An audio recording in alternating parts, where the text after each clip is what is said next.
Hi everyone, welcome back to my channel. ನಾನು ಇವತ್ತೊಂದು ತುಂಬ ಕಾಸ್ಟ್ಲಿ ಸೀರೆ, ಬಟ್ ಅವ್ರು ಏನು ಹೇಳಿದ್ರು ಅಂದರೆ ಸಿಂಪಲಾಗಿರಲಿ, ಬೇಬಿ ಕುಚ್ಚು ಹಾಕ್ಕೊಡಿ ಅಂತ ಹೇಳಿದರು. ನಾನು ಹೊಸ ಥರ ಹಾಕಿ ತೋರಿಸ್ತಾ ಇದ್ದೀನಿ ಬೇಬಿ ಕುಚ್ಚನ್ನೇ.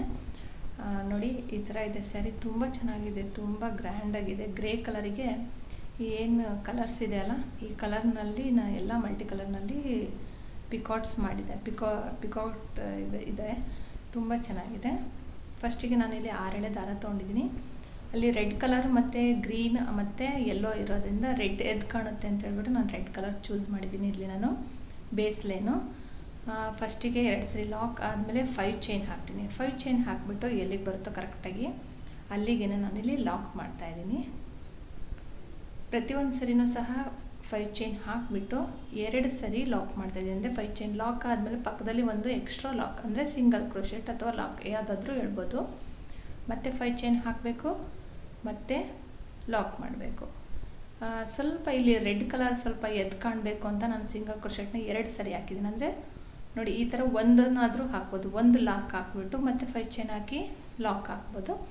ಬಟ್ ಸ್ವಲ್ಪ ಕಾಣಬೇಕಲ್ಲಿ ಅಂತ ಹೇಳ್ಬಿಟ್ಟು ನಾನು 2 ಸರಿ ಲಾಕ್ ಹಾಕಿದ್ದೀನಿ. ಒಂದು 5 ಚೈನ್ ಹಾಕಿ ಲಾಕ್ ಆದಮೇಲೆ ಮತ್ತು ಒಂದು ಎಕ್ಸ್ಟ್ರಾ ಸಿಂಗಲ್ ಕ್ರೋಶೆಟ್ ಅನ್ನಲ್ಲ ಅಥವಾ ಲಾಕ್ ಅದನ್ನು ಹಾಕ್ತಾಯಿದ್ದೀನಿ. ಬೇಕಂದರೆ ಇನ್ನೂ ಒಂದು ಹೆಚ್ಚಾಗಿ ಹಾಕ್ಬೋದು, ಇನ್ನೂ ತುಂಬ ಚೆನ್ನಾಗಿ ಕಾಣುತ್ತೆ. 5 ಚೈನ್ ಲಾಕ್ 2 ಮತ್ತು 5 ಚೈನ್ 2 ಸರಿ ಲಾಕ್. ಇದೇ ಥರನೇ ಬೇಸ್ ಲೈನ್ ಫುಲ್ಲು ನೀವು ಮಾಡ್ಕೊಂಡು ಹೋಗಬೇಕು. ತುಂಬ ಈಸಿಯಾಗಿದೆ.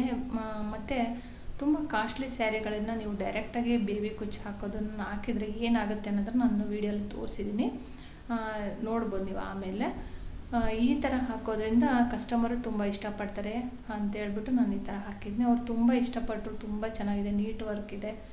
ಆಮೇಲೆ ತುಂಬ ಚೆನ್ನಾಗಿ ಮುಂಚೆ ಹಾಕಿದ ಬೇಬಿ ಕುಚ್ಚಿಂದು ಸ್ಯಾರಿ ತೋರಿಸಿದ್ರು ಅವರು. ಅದೆಲ್ಲ ತುಂಬ ಇದಾಗಿಬಿಟ್ಟಿತ್ತು ಅಂತೇಳ್ಬಿಟ್ಟು, ಒಂಥರ ಅಂತೇಳ್ಬಿಟ್ಟು ಚೆನ್ನಾಗಿ ಕಾಣ್ತಾ ಇಲ್ಲ ಅಂತ ಹೇಳಿದರು. ಹಾಗಾಗಿ ನಾನು ಈ ಥರ ಹಾಕ್ಕೊಟ್ಟಿದ್ದೀನಿ. ನೋಡಿ, ಇದೇ ಥರನೇ 5 ಚೈನು 2 ಸರಿ ಸಿಂಗಲ್ ಕ್ರೋಶೆಟ್ನ ಫುಲ್ಲು ಬೇಸ್ ಲೈನ್ ಹಾಕ್ಕೊಂಡು ಹೋಗ್ಬಿಡ್ಬೇಕು. ಒಂದು 10 ಮಿನಿಟ್ಸ್ನಲ್ಲಿ ಇದು ಫುಲ್ಲು ಕಂಪ್ಲೀಟ್ ಆಗೋಗ್ಬಿಡುತ್ತೆ. ಫಾಸ್ಟಾಗಿ ಹಾಕೋರು. ಬಿಗಿನರ್ಸ್ಗಾದರೆ ಸ್ವಲ್ಪ ಕಷ್ಟ ಆಗುತ್ತೆ. ನಿಮಗೆ ನೋಡಿ, ಇವಾಗ ನಾನು ತೋರಿಸ್ತೀನಿ. ಇಲ್ಲಿ ನಾವು ಮುಂಚೆ ಹಾಕ್ತಿದ್ದು ಈ ಥರ ಅದೇ ನೀಡನ್ನು ತೊಗೊಂಡ್ಬಿಟ್ಟು ಹೋಲ್ ಮಾಡಿ, ಇಲ್ಲೇನಿದು ಫ್ಲ್ಯಾಟ್ ಇದೆಯಲ್ಲ ಅದನ್ನು ನಾವು ಹಿಂಗೆ ರೋಲ್ ಮಾಡಿಕೊಂಡು ಈ ಥರ ಹೋಲ್ ಮಾಡ್ತಿದ್ವಿ. ಹೋಲ್ ಮಾಡಿಬಿಟ್ಟು ಆಮೇಲೆ ಈ ಥರ ಹೋಲ್ ಮಾಡಿಕೊಂಡು ಈ ಥರ ಚೆನ್ನಾಗಿ ತಿರುಗಿಸ್ಕೊಂಡು ಹಿಂಗೆ ಹೋಲ್ ಮಾಡಿ ತೆಗೆದುಬಿಟ್ಟು ಇಲ್ಲಿ ನಾವು ದಾರನ, ಅಂದರೆ ಕುಚ್ಚಿಗೇನು ದಾರ ಸುತ್ಕೊಂಡಿರ್ತೀವಲ್ಲ ಗಮ್ ಹಾಕಿ ಅದನ್ನು ಇದ್ರೊಳಗಡೆ ತೋರಿಸ್ತಿದ್ವಿ. ಆಗ ಏನಾಗುತ್ತೆ, ಬಟ್ಟೆಯಲ್ಲಿರೋ ದಾರ ಎಲ್ಲ ಅದಕ್ಕೆ ಸಿಕ್ಕೊಂಡ್ಬಿಟ್ಟು ಎಳ್ಕೊಂಡು ಇಲ್ಲಿಂದ ಇಲ್ಲಿವರೆಗೂ ಸುಕ್ಕಾಗುತ್ತೆ ಮತ್ತು ಪಿಂಚ್ಕೊಂಡು ಹೋಗ್ಬಿಡುತ್ತೆ. ಈ ಸಾಫ್ಟ್ ಸಿಲ್ಕ್ ಸ್ಯಾರಿಗಳೆಲ್ಲ ಆದರೆ ಆ ಥರ ಆಗಿಬಿಡುತ್ತೆ. ಆ ಥರ ಆಗಬಾರ್ದು ಅಂತ ಹೇಳ್ಬಿಟ್ಟು ನಾನಿಲ್ಲಿ ಈ ಥರ 5 ಚೈನು 2 ಸರಿ ಲಾಕ್ ಹಾಕ್ಕೊಂಡು ಹೋಗಿದ್ದೀನಿ. ಆ ಥರ ಹಾಕಿರೋದು ಅವರು ಬಟ್ಟೆ ಸಿಕ್ಕಾಕೊಂಡ್ಬಿಟ್ಟು ತೂತ ಆಗೋಗ್ಬಿಟ್ಟಿದೆ, ಅರ್ಧೋಗ್ಬಿಟ್ಟಿದೆ, ಆ ಥರ ಎಲ್ಲ ಆಗಿತ್ತು. ಅದಕ್ಕೆ ನಾನು ಈ ಥರ ಪ್ಲ್ಯಾನ್ ಮಾಡಿದ್ದೀನಿ. ನೀವು ಯಾರಿಗಾದ್ರೂ ಬೇಬಿ ಕುಚ್ಚು ಹಾಕ್ಕೊಡ್ತೀನಿ ಅಂದರೆ ಈ ಥರ ಹಾಕ್ಕೊಡಿ, ತುಂಬ ಇಷ್ಟಪಡ್ತಾರೆ. ಸ್ಯಾರಿಗೆ ರೇಷ್ಮೆ ಸೀರೆಗೆಲ್ಲ ನೀವು ತುಂಬ ಕಾಸ್ಟ್ಲಿ ಇರೋ ಸೀರೆಗಳಿಗೆ ಮಾತ್ರ ಆ ಥರ ಹೋಲ್ ಮಾಡಿ ಹಾಕೋದಕ್ಕೆ ಹೋಗಬೇಡಿ. ಅದು ಹಾಕಿದ ಮೇಲೆ ಸ್ವಲ್ಪ ದಿನ ಚೆನ್ನಾಗಿರುತ್ತೆ. ಆಮೇಲೆ ಅವರಿಗೆ ಇದೇನಪ್ಪ ತೂತ ಬರ್ತಾ ಬರ್ತಾ ಹೋಲ್ ದೊಡ್ಡದು ಹಾಕ್ತಾ ಹೋಗುತ್ತೆ, ಈ ಥರ ಎಲ್ಲ ಆಗುತ್ತೆ. ಆಮೇಲೆ ಅದರಲ್ಲಿ ನಾವು ಬರೀ ಜಸ್ಟು 100-110 ಅಷ್ಟೇ ಹಾಕ್ಬೋದು. ಇದಾದರೆ 150 ಲೇಯರ್, ಅಂದರೆ 150 ದಾರನ ನಾನು ಸುತ್ತಕೊಂಡು ಹಾಕ್ತಾಯಿದ್ದೀನಿ. ನೋಡಿ, ನಮಗೆ ಎಷ್ಟು ದಪ್ಪ ಬೇಕೋ ಅಷ್ಟು ದಪ್ಪ ನಾವು ಈ ಥರ ದಾರನ ಸುತ್ತಕೊಂಡು, ಎಳೆನ ಸುತ್ತಕೊಂಡು ಅದಾದ ನಂತರ ನೋಡಿ ನಾನಿಲ್ಲಿ ಸೂಜಿಗೆ ಪೋಣಿಸ್ಕೊಂಡಿದ್ದೀನಿ. ನನಗೆ ಹಾಗೇ ಕಟ್ಟೋಗಿ ಬರೋದಿಲ್ಲ.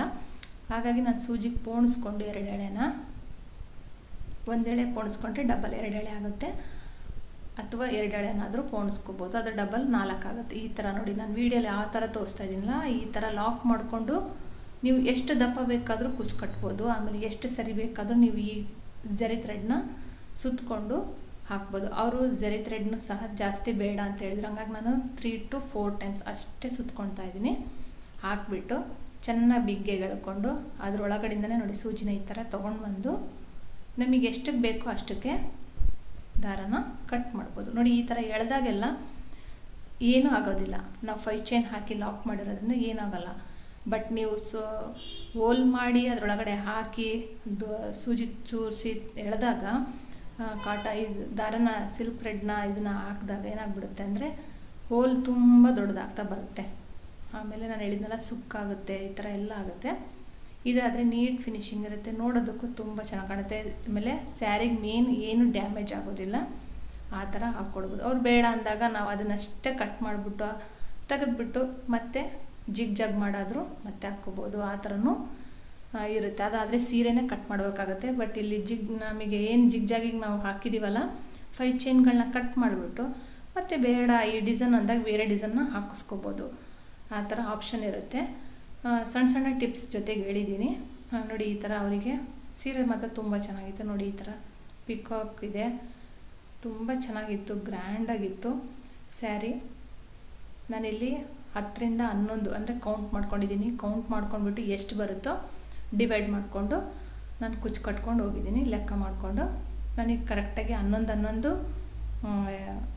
ಒಂದೊಂದು ಕಲರ್ಸು ಬಂದಿದೆ. ಫಸ್ಟಿಗೆ ರೆಡ್ ಕಲರ್ ಶುರು ಮಾಡಿದ್ದೀನಿ, ಲಾಸ್ಟಿಗೂ ಸಹ ರೆಡ್ ಕಲರ್ಗೆ ಎಂಡ್ ಆಗಿದೆ. ಒಂದೊಂದು ಸರಿ ಗ್ರೇ ಕಲರ್, ಈ ಥರ ಯಾವ ಥರ ಆಗುತ್ತೆ. ಈ ಥರ ಕಾಣ್ತಾ ಇದೆ ಸೀರೆ. ಈ ವಿಡಿಯೋ ನಿಮ್ಗೆ ಇಷ್ಟ ಆಗಿದರೆ ಸಿಂಪಲ್ ಆಗಿರೋಂಥ ಟಿಪ್ಸ್ ಹೇಳಿದ್ದೀನಿ, ಎಲ್ಲರಿಗೂ ಯೂಸ್ ಆಗೋಂಥದ್ದು ಬಿಗಿನರ್ಸ್ಗೆ. ಇದನ್ನೇ ಫಾಲೋ ಮಾಡಿ, ತುಂಬ ಚೆನ್ನಾಗಿ ಕಾಣುತ್ತೆ ನೋಡಿ. ಫಿನಿಶಿಂಗು ಸಹ ನೀಟಾಗಿರುತ್ತೆ. ಈ ವಿಡಿಯೋ ಇಷ್ಟ ಆದರೆ ಲೈಕ್ ಮಾಡಿ, ಶೇರ್ ಮಾಡಿ, ಕಮೆಂಟ್ ಮಾಡಿ. ಹೊಸಬ್ರಾಗಿದ್ದರೆ ಪ್ಲೀಸ್ ನನ್ನ ಚಾನಲ್ನ ಸಬ್ಸ್ಕ್ರೈಬ್ ಮಾಡೋದು ಮಾತ್ರ ಮರಿಬೇಡಿ. Thank you for watching. Thank you.